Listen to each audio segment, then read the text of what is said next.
Hi friends, here we go. Chapter 11, Order of the Unicorn. Chapter 11, Dragonfly Hill. Light flickered above their heads. The tornado had widened, creating calm space in its center. Pearl, Ben, and Dr. Wu stood on solid floor, but the walls and the ceiling were composed of swirling wind. Welcome to the portal. This is your captain speaking. A high-pitched, squeaky voice came from above. Pearl wondered what sort of creature that voice actually belonged to. She imagined a little grasshopper dressed in captain's hat and uniform. Destination, please. The Tangled Forest, Dr. Wu said as she set her bag next to her feet. Hello, Dr. Wu. Nice to see you again. The overhead light grew a bit brighter. The runway on the south end of the Tangled Forest is currently under repair because of damage sustained during the migration of the giants. Will the northern runway be okay? Yes, that'll be fine. Pearl mouthed to Ben, who was chewing on his lip again. He was probably imagining a herd of gigantic feet crushing everything in their path. Please fasten your seatbelts, the captain said. But there aren't any seatbelts because there aren't any seats. We're having them reupholstered, said Dr. Wu. The interdimensional travel can be very hard on fabric. Prepare for takeoff, the captain announced.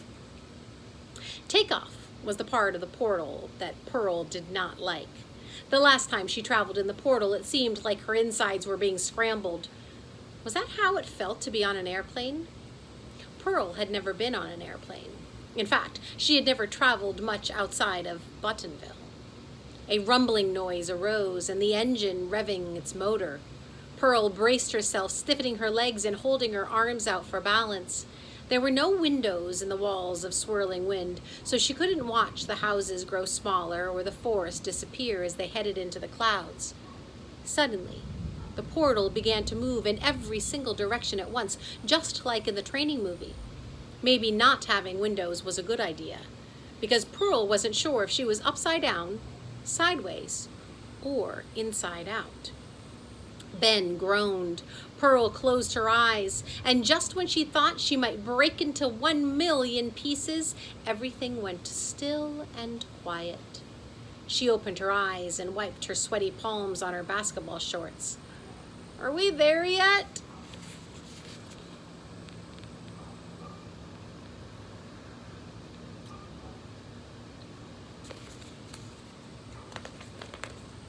Yes, said Dr. Wu. Huge exhales of relief came from the apprentices. Remind me not to eat a pancake sandwich before going on another portal ride, Ben said, pressing his hand over his stomach. Dr. Wu smoothed her hair and then turned her face and faced her apprentices.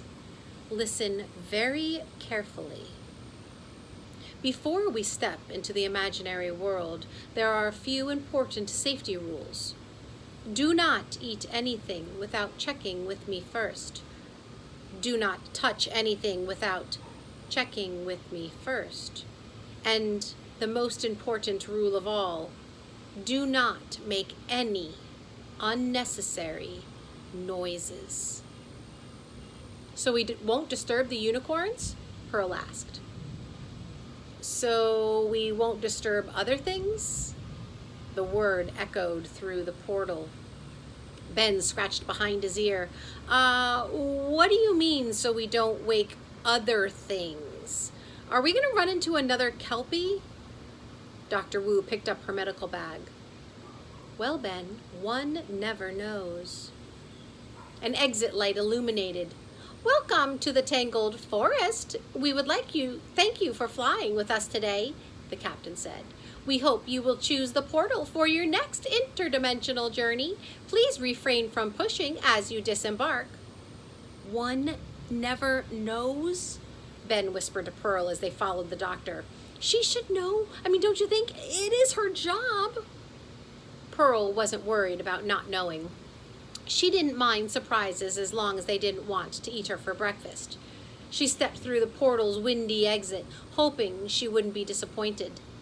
The land of rain had not really been much to look at. Before landing there, Pearl had imagined purple trees, polka-dotted clouds, and rainbows made of floating jelly beans, but it turned out to be as barren as a wasteland that she had ever seen, parched and cracked as far as the eye could see. I hope the Tangled Forest will be nicer, she thought.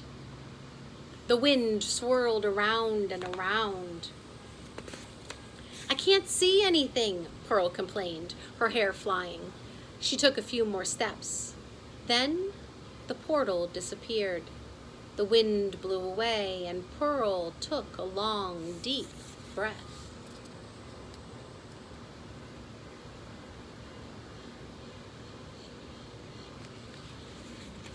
Wow, she and Ben both said. They stood on a hilltop. A carpet of lush, lime-green grass sloped gently at the edge of the forest. Pearl turned in a slow circle. The forest surrounded the hills, spreading out in all directions. The trees were twice as tall as the ones in Buttonville. A buttery sun warmed Pearl's face, and a light breeze kissed the blades of grass. It's beautiful, she said. Keep your voices low, warned Dr. Wu. And then she gazed toward the forest, her eyes searching. What is she looking for? Pearl wondered. A butterfly flitted past Pearl's face and landed on Ben's head. Don't move, she said. She wanted to get a better look. Ben froze. His eyes rolled upward. Is there something in my hair? Pearl leaned close. The butterfly's wings were pink and sparkly like the lipstick Miss Petal wore sometimes. It's the prettiest butterfly I've ever seen, she whispered. That is not a butterfly, Dr. Wu said matter-of-factly. Stand very still, Ben. And she opened her medical bag and took out a magnifying glass, which she handed to Pearl. Pearl looked through the thick glass. Whoa! What is that? The butterfly's body was green and fuzzy like a caterpillar's, but its tiny head looked exactly like a dragon. It's a dragonfly, said Dr. Wu, but not like any that you have ever seen. It's what's known as a hybrid creature, half one thing, half another. You mean it's half butterfly, half dragon? Pearl asked, and Dr. Wu nodded. Wait a minute, Ben said. There's a dragon on my head? I don't want a dragon on my head.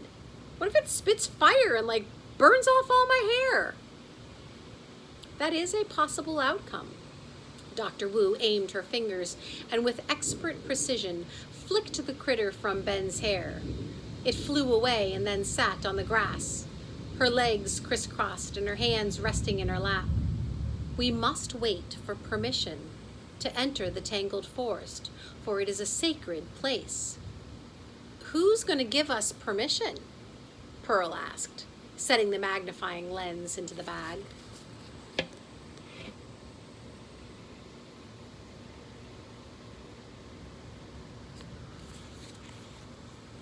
The Unicorn King, said Dr. Wu. Pearl shivered with excitement. This was really happening. She sat next to the doctor, her arms wrapped around her knees, and after running his hands over his own hair to make sure nothing else was crawling around, Ben also sat. A red dragonfly flitted past, and then a blue one. A pink, sparkling one hovered over in front of Ben's nose. When he tried to wave it away, it shot a tiny flame at him.